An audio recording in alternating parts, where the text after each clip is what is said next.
आइए सुनते हैं उत्पन्ना एकादशी व्रत एकादशी माता की कथा। आप सभी भक्तों को उत्पन्ना एकादशी की ढेर सारी शुभकामनाएं। आप सभी के जीवन में भगवान विष्णु माता लक्ष्मी की कृपा से आप सभी को सभी प्रकार के सुख और समृद्धि की प्राप्ति हो। तो आइए सुनते हैं उत्पन्ना एकादशी की कहानी। तो बोलिए प्रेम से भगवान विष्णु की जय, माता लक्ष्मी की जय, एकादशी माता की जय। अर्जुन ने पूछा कि हे जनार्दन, आप इस व्रत को इतना सम्मान देते हैं और इसके फल को इतना महान बतलाते हैं, ऐसा क्यों? इसका क्या कारण है? अर्जुन का ऐसा प्रश्न सुनकर भगवान श्री कृष्ण ने कहा कि हे पांडुनंदन, सतयुग में एक मूर नामक महाबलवान दैत्य हुआ था। उसने समस्त देवताओं को मारकर देवलोक से भगा दिया। देवराज इंद्र मूर के डर से इधर उधर मारे फिरने लगे। अंत में महान दुख से पीड़ित हो अब देवताओं को साथ ले भगवान शंकर के यहाँ कैलाश पर्वत पर जाकर उनकी अनेकों प्रकार से विनय कर अपनी दुख गाथा उन्हें सुनाई और कहा कि प्रभु, आप कृपा कर ऐसा कोई उपाय बतलाइए जिससे देवताओं सहित मैं इस महान विपत्ति से मुक्त हो जाऊं। देवराज इंद्र की ऐसी बात को सुनकर भगवान शंकर ने कहा कि देवराज, आपको भगवान विष्णु की शरण में जाना चाहिए, क्योंकि वही सबके संकटों को हरने वाले हैं।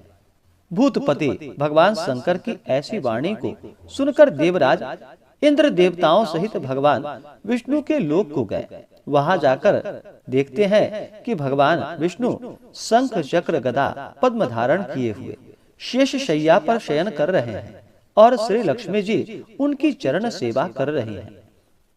ऐसा भगवान वासुदेव को अवलोकन कर इंद्र महान आनंदित हुए और देवताओं सहित नतमस्तक होकर स्तुति करने लगे कि हे देवादिदेव, आपको नमस्कार है।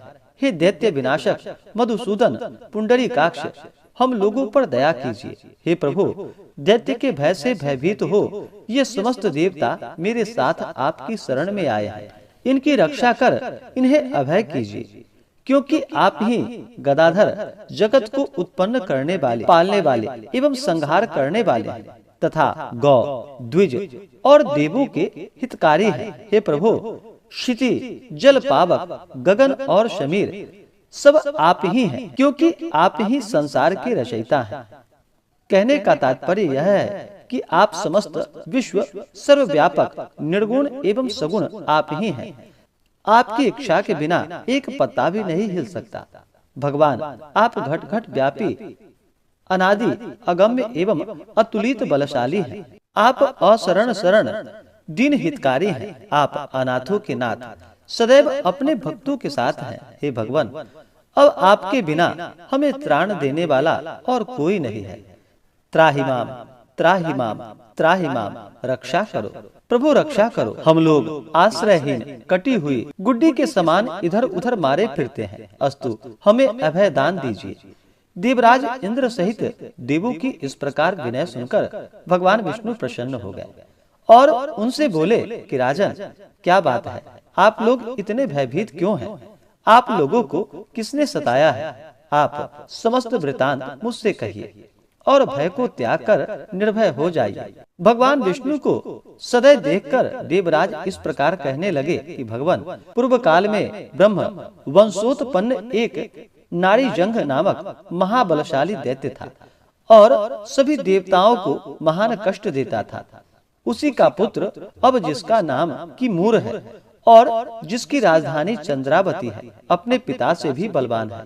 अपने अनुपम बल और अलौकिक तेज के कारण संपूर्ण विश्व पर विजय कर देवताओं को देवलोक से निकाल दिया है और सभी देवताओं का स्थान स्वयं ही ग्रहण कर लिया है। भगवान इंद्र, वरुण, यम, कुबेर सब कुछ वही है और आज व्योम पर प्रखर मार्तंड के समान त्रिलोकी को तपा रहा है। अस्तु, अब आप हम सब देवताओं पर परम अनुग्रह कर उस दुर्दमनीय दैत्य का संहार कीजिए और हम शरण में आए हुए हैं, देवताओं की रक्षा कीजिए। भगवान विष्णु इंद्र के मुख से उसका अत्याचार सुनकर क्रुद्ध हुए और रोष पूर्वक इंद्र से बोले कि देवराज, घबराओ नहीं, शीघ्र ही मैं उस दुष्ट का संहार करूंगा। अतएव अब तुम सब लोग एकत्रित हो चंद्रावती नगरी पर आक्रमण कर दो और सदा मुझको अपने समीप समझकर रंच मात्र भी भय ना करो। भगवान की ऐसी आज्ञा को पाकर देवराज इंद्र ने देवताओं को साथ लेकर चंद्रावती नगरी को आकर घेर लिया। समाचार को पाकर दैत्यराज मूर भी अपनी सेना ले उनसे युद्ध करने लगा। देखते ही देखते महाभयंकर युद्ध होने लगा और देवता लोग उसकी विकट मार को सहन नहीं कर सके और भागे। दैत्यों ने भागते हुए देवताओं को मारने की इच्छा करके उसका पीछा करना चाहा, परंतु उसी समय भगवान विष्णु जो कि शंख चक्र गदा एवं पद्म धारण किए हुए वहां आते दिखाई पड़े। उनको देखते ही सब के सब उन्हीं के ऊपर टूट पड़े। भगवान विष्णु ने अपने दिव्य अस्त्रों द्वारा राक्षसों का संहार करना आरंभ कर दिया। यद्यपि भगवान विष्णु के दिव्यास्त्रों द्वारा दैत्यों का अनवरत संहार हो रहा था, तथापि दैत्यराज मूर निश्चल और वीरता पूर्वक संग्राम भूमि में युद्ध करता रहा। भगवान विष्णु के दिव्य एवं तेजवान अस्त्र भी दैत्यराज के शरीर पर लग लग कर व्यर्थ होने लगे। अपने अस्त्रों को असफल होते देख भगवान विष्णु को अत्यंत क्रोध हुआ और उन्होंने अस्त्र शस्त्रों को एक ओर फेंक उससे लिपट गए और मल्ल युद्ध करने लगे, परंतु अत्यंत परिश्रम करके भी वे दैत्यराज को पराजित नहीं कर सके। तब भगवान बहुत थक गए और बद्रिका आश्रम की ओर चले गए और वहां जाकर बहुत ही जीर्ण हो गए। तब एक गुफा को देख उसमें प्रवेश कर गए। इस गुफा का नाम हेमवंती था। भगवान विष्णु वहां जाकर सो गए। पीछा करता हुआ दैत्यराज मूर भी वहां पहुंचा और भगवान विष्णु को वहां निर्भय सोता देखकर उन्हें मारने के लिए आगे बढ़ा कि दानवों के परम शत्रु विष्णु को मारकर दानवों को सदा के लिए निष्कंटक बना दूंगा। उसी समय भगवान विष्णु के शरीर से दिव्यास्त्रों को धारण की हुई एक स्त्री उत्पन्न हुई और आगे बढ़कर दैत्यराज से युद्ध करने लगी। दानवराज उस स्त्री का अस्त्र संचालन देख चकित हुआ और सोचने लगा कि रुद्र के समान पराक्रम वाली यह उग्र रूप धारण स्त्री को किसने उत्पन्न किया है, जिसके बाण इंद्र के वज्र से भी भीषण और घातक है। मुहूर्त मात्र में ही उस कन्या ने दानवों की विकराल सेना को नष्ट कर डाला। तब दानवराज ने अत्यंत वेग पूर्वक आक्रमण किया, परंतु उसने दानवराज के समस्त अस्त्र बेकार कर उसे एकदम विरथ कर दिया। तब वह अत्यंत क्रोध कर मल्ल युद्ध करने के लिए उनकी ओर बढ़ा, परंतु यह भी न हो सका, क्योंकि उस कन्या ने एक ही घूसे में उसको पृथ्वी पर गिरा दिया। वह पुनः आगे बढ़ने के लिए उठा। यह देख उसने दानवराज का मस्तक काट लिया और धड़ वही पृथ्वी पर गिरकर छटपटाने लगा। साथ के दैत्यगण पाताल लोक में भाग गए। उसी समय भगवान विष्णु की निद्रा भंग हुई और वह उठकर बैठ गए। तब वह कन्या हाथ जोड़कर कहने लगी कि भगवान, अब मुझे क्या आज्ञा है। उसके ऐसे वचनों को सुनकर विष्णु जी अत्यंत प्रसन्न हुए और बोले कि हे देवी, तुम कौन हो? इस दुष्ट राक्षस को मारकर मुझे किसने त्राण दिया है? भगवान विष्णु के ऐसे वचन को सुनकर उस कन्या ने कहा कि हे प्रभु, यह क्षुद्र कार्य आपके अंश से उत्पन्न मैंने ही किया है। हे शत्रु दमन कारण, मैं आपकी ही शक्ति हूँ। उसके ऐसे वचन को सुनकर विष्णु जी बोले कि हे निष्पापे, इस दैत्य के मारने से मैं तुम पर अत्यंत प्रसन्न हूँ, क्योंकि तुमने समस्त देवताओं को अभय कर दिया है। अतः अब तुम मनोवांछित वरदान को मांगो। भगवान के ऐसे वचन को सुनकर वह कन्या बोली कि हे भगवान, यदि आप सचमुच ही मुझ पर प्रसन्न हैं और वर देना ही चाहते हैं, तो कृपा कर यही वर दीजिए कि आज का दिन मेरे ही नाम से प्रसिद्ध हो और आज के दिन व्रत करने वाले को मैं समस्त पापों से मुक्त कर सकूं और उपवास का आधा पुण्य एक बार भोजन करने एवं रात्रि भोजन में भी प्राप्त हो और अपनी इंद्रियों को दमन कर मेरे दिन संपूर्ण व्रत करने वाले को विष्णु लोक की प्राप्ति हो। भगवान ने कहा एवमस्तु, अर्थात ऐसा ही होगा।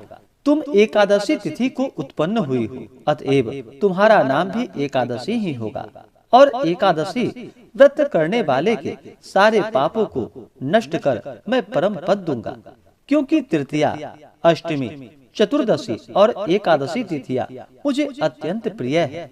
इस प्रकार वरदान देकर भगवान अंतर ध्यान हो गए और एकादशी जो कि मनोवांछित वर को पाकर अत्यंत ही प्रसन्न हुई। हे पांडुनंदन, एकादशी व्रत करने वाले से मैं अत्यंत ही प्रसन्न रहता हूँ। उसके शत्रुओं का सदैव ही संहार करता हूँ और उसे उत्तम पद देता हूँ। एकादशी की उत्पत्ति का वृतांत मैंने तुमको सुना दिया।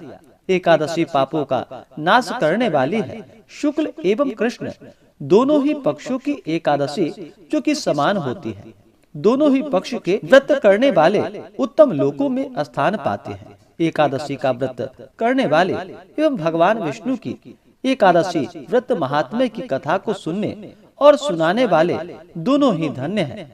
उनको अश्वमेध यज्ञ का फल अनायास ही प्राप्त होता है। जो परम वैष्णव है और भक्ति पूर्वक भगवान विष्णु की कथा को श्रवण करते हैं, वे अपने 3 कोटि पुरुषों के साथ विष्णु लोक में स्थान पाते हैं। एकादशी महात्म्य का एक अंश भी सुनने वाला ब्रह्म हत्यादि पापों से छूट जाता है। संसार में न वैष्णव धर्म के समान कोई धर्म है और न ही एकादशी के समान कोई दूसरा व्रत है। तो बोलिए प्रेम से भगवान विष्णु की जय, माता लक्ष्मी की जय, एकादशी माता की जय, भगवान श्री कृष्ण की जय।